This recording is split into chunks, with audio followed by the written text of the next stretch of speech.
Last episode, Jang Tae-maru was reassigned as the Capital Police Commander, but he realized right away, this position was very embarrassing. The 3 brigade commanders under his command were all from the Yixing Society.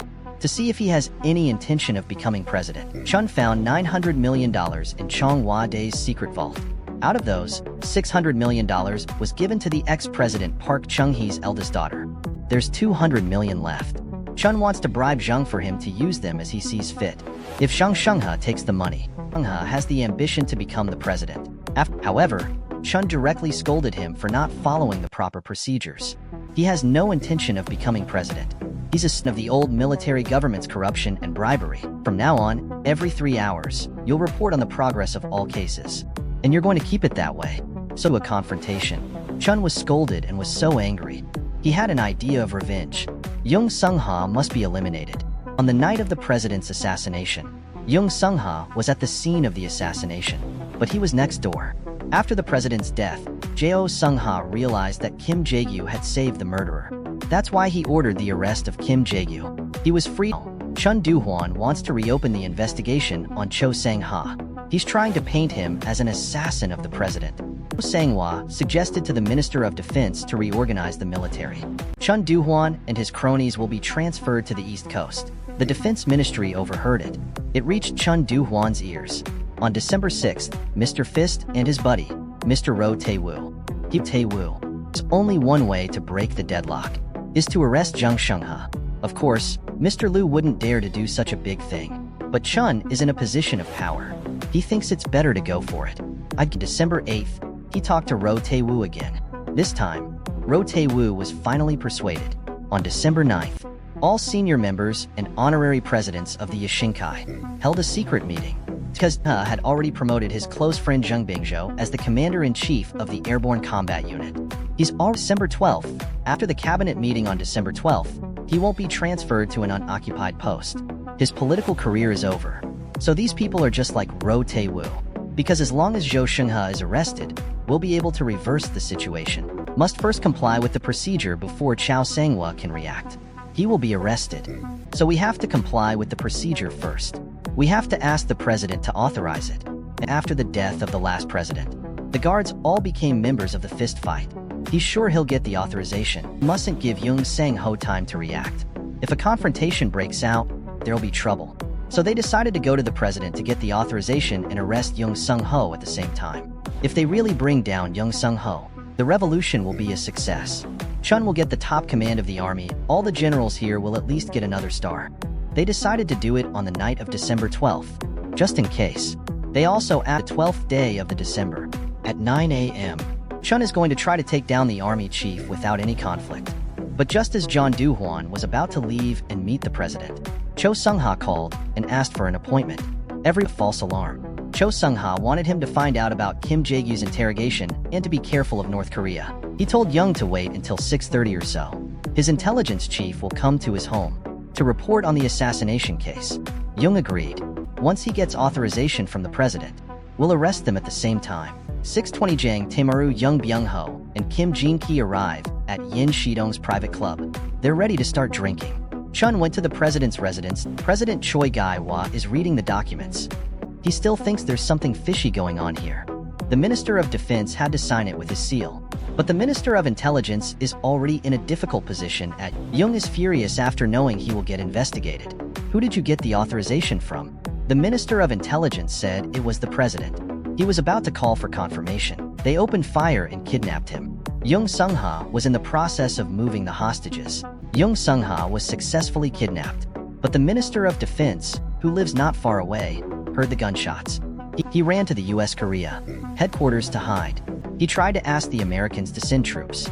And sure enough, the Americans didn't agree. At 1:20, Jang Tae-won and his men are drinking and singing. But it wasn't long after that.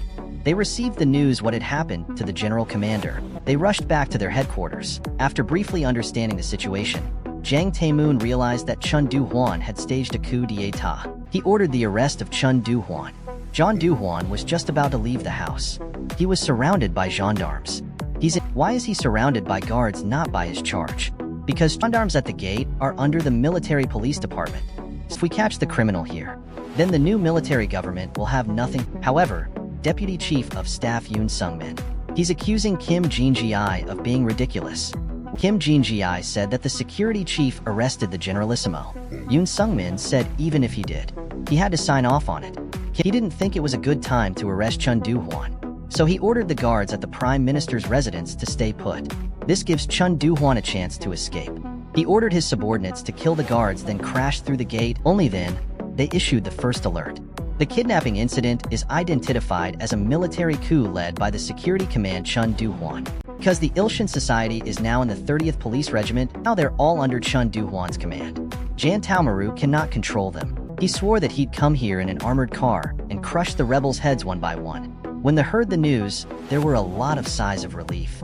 That means they'll then come to kill us in the name of the country. They all wanted to surrender. They want to give Young Sung-ha back.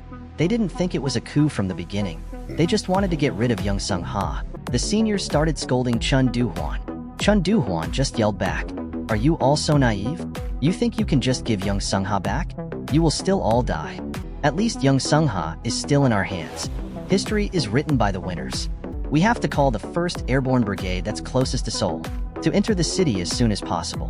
But if they send in their troops, they'll recognize the coup." That's why they've been arguing for a long time. In the end, Chun's best friend, Mr. Lee Tae-yu, came out in support of the coup. He said his 9th Division will send 2 companies right now to Seoul, followed by his predecessor, Hwang Young-suk. With the support of these 2 men, the Ilshan Society side has entered the coup mode. As you can see from the map, his unit is very close to Seoul. They can cross the bridge in no time. They'll surround the army's headquarters. For Chun, they're forcing the president to sign. Get the authorization as soon as possible. Because as long as we get the authorization, there's still a way to turn this around. As soon as they receive the news, Yoon Sung-min and his staff are in over their heads. It's said that out of the 450 generals and colonels, only Jang Tae-moon and a bunch of junior aides were left. There was no one left to fight. He immediately called the Airborne Special Operations Commander, Young Byung-chul, to withdraw his troops immediately. At the same time, he asked for help from the 3rd Field Army. Lee Jianrong agreed to send the Cell Phone Division and the 26th Division to intercept the 1st Airborne Brigade. Their speed is a bit slow. Jang Tae-maru came up with another idea. The 1st Airborne Brigade must enter Seoul. The first step is to cross the Han River. All 3 bridges are under Jang's jurisdiction, so he immediately ordered his men to block the bridges. The bridge was blocked by private cars. It directly delayed the coup a little more. The 1st Airborne Brigade will have to detour to the 30th Division's Hangju Bridge. The Chief of Staff is in a dilemma. Commander Naoki told him to cross the bridge immediately, but the higher commander, Young Byung-hwa, told him to withdraw to the headquarters. It's the same old story. The Korean army is a successor to the old Japanese army system. They only follow the orders of their immediate superiors. That's why Young Byung-hwa's command is a bit weak. Can we get to the Shingzhou Bridge? Where's the 30th Division commander? He received a call to block the bridge. But the worst thing is Security Command tapped the entire army's phones. So they called the 30th Division immediately and threatened him not to do anything. So the division commander was in deep shit. He ordered his men to stay put. Commander Zhang Taiwan had no choice. He had to go to Shingzhou Bridge himself. Commander Jang found out that the bridge is not blocked. The guards wouldn't listen to him. He had no choice. He tried to block the passage of the 1st Airborne Brigade with his body. The little chief of staff of the 1st Airborne Brigade. He was in a dilemma. The brigade commander told him to crush Jang Tae-maru. The chief of staff was under a lot of pressure, in addition to the warning of Commander Young Byung-moo. And let only one person to force back the army. This scene looks quite miserable. Chun Do-hwan came back to the Prime Minister's residence. He went straight to Choi Gai-hwa's office. He forced his way into the palace again. President still won't budge. He won't sign until the Minister of Defense seals it. Chun Do-hwan was helpless. His secretary also gave him some very bad news. The 1st Airborne Brigade has been dissuaded by one man. Chun rushed back to the coup headquarters. When he saw Park Cheol-do, he pulled out his pistol and said, "Either you kill me now, or go to the 1st Airborne and freaking bring the troops back to the bridge." While crying, he went after his 1st Airborne Brigade. He took out his gun and handed it to his chief of staff. He said the same thing: "Either you turn around and go back to the bridge, or you can shoot me right now." Such a laughable scene. But the troops indeed were go their way back to the bridge. Is 01 Brigade alone all that matters? Definitely not. Young Byung-chul also sent his 9th Airborne Brigade. They are all introduce you to Young Byung-chul. There are 7 airborne brigades under him. 1. 3, 5, 7, 9, 11, 13. But 3 of them have to be mobilized by the United States. There's only one brigade commander in the 9th Brigade that can be commanded right away. His name is In Shingjia. If one brigade pushes into Seoul, the rebels will be unable to recover.